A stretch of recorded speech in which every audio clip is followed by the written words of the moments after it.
There is a city that has been dead for 40 years, and it has never once stopped glowing.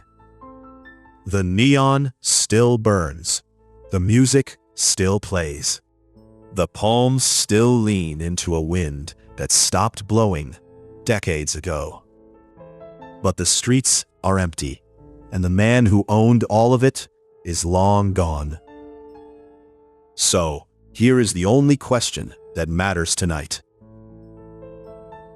Why is this place still haunted? Because this was never really a story about the man who took the city.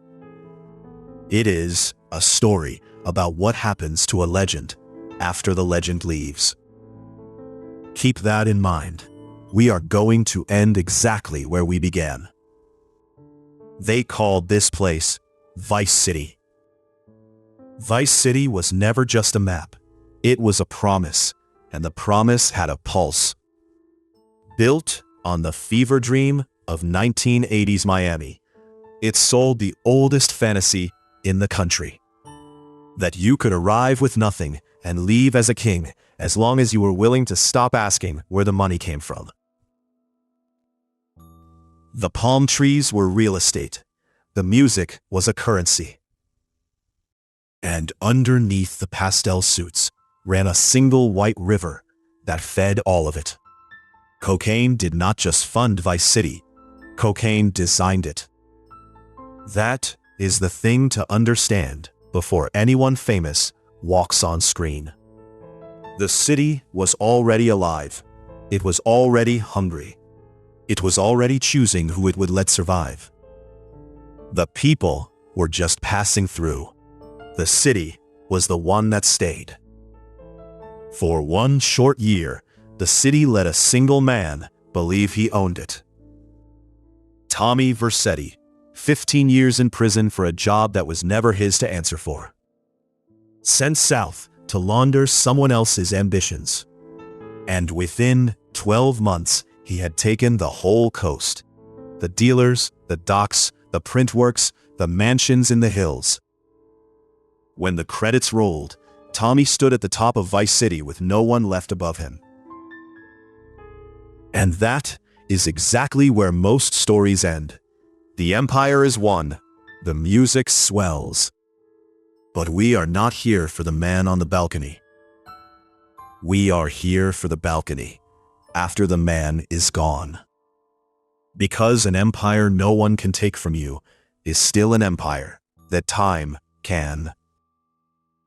To understand what the city really was, forget the king for a moment. Look at the two brothers who built the road he walked in on. The Vances. Victor, who came to the coast to pay a family's medical bills and drowned in a business he never wanted. And Lance, the younger one, who loved the myth more than he ever loved his own blood. Lance is the quiet key to the whole thing. He helps you take the city, and he sells you out the moment the city is finally worth taking. That is the truth buried under all the neon. In Vice City, loyalty was just another thing you rented by the season. The city did not corrupt people. It selected for the ones who were already willing. None of this was invented from nothing. Vice City is a mirror held up to a real place and a real time. In the actual Miami of the early 80s, an entire city was rebuilt on cocaine money. Skyscrapers, banks, whole neighborhoods rose out of cash that could not be explained and did not need to be. The people who lived it later gave it a name, the Cocaine Cowboys era. A few short years where the murder rate broke every record in the country, and the money never stopped arriving. Rockstar did not exaggerate that world. If anything, they softened it. That is why the myth works. Vice City feels legendary because the thing it is based on was already too strange to believe. And then the story simply stopped. For decades, Vice City stayed exactly where we left it. Locked in one burning summer, its king still standing on his balcony, its music still playing to no one. The world outside kept moving. Miami changed. America changed. The Cocaine Cowboys became old men or memories. The neon that once meant danger became a nostalgia filter, sold back to us on t-shirts and album covers. The myth cooled into a postcard. And this is where the ghosts come from, not the dead, the undead.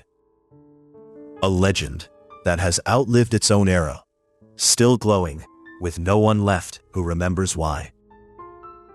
That is what haunts Vice City, not people, an unfinished promise that never got to end. Now, 40 years later, someone is turning the music back on. But notice what has changed and what has not. The coast has a new name for its old sins, the state of Leonida. The summer is over. This is a colder, wetter, meaner version of the same dream, filmed on the phones of everyone living inside it. And the story no longer belongs to one king on a balcony. It belongs to two people. Jason and Lucia, a pair, not a conqueror. That contrast is the whole point. The city changed. The myth did not. The old dream was one man taking everything. This one starts with two people who already have almost nothing, trying to survive a world the last generation of Vice City already used up. They are not here to build the myth. They are here to live inside its ghost. So we are back where we started, a dead city that will not stop glowing. And now you know why it is haunted. It was never about Tommy Vercetti. It was never about who owns the city this time either. It is about what happens to a legend when its era ends. Whether it becomes history or just decoration or something stranger. A world that keeps running long after everyone who built it is gone. That is the ghost. Not a person, a place that outlived its own story. So, before you return to Vice City, remember what it really is. Not a playground, a graveyard with good lighting. Every street was somebody's kingdom once. Every faded sign was a promise somebody died believing. That is what remains when the credits roll. Not the victory, the echo. This is Aftermyth, where game worlds echo. And the next world is already waiting. This time, it is waiting for you.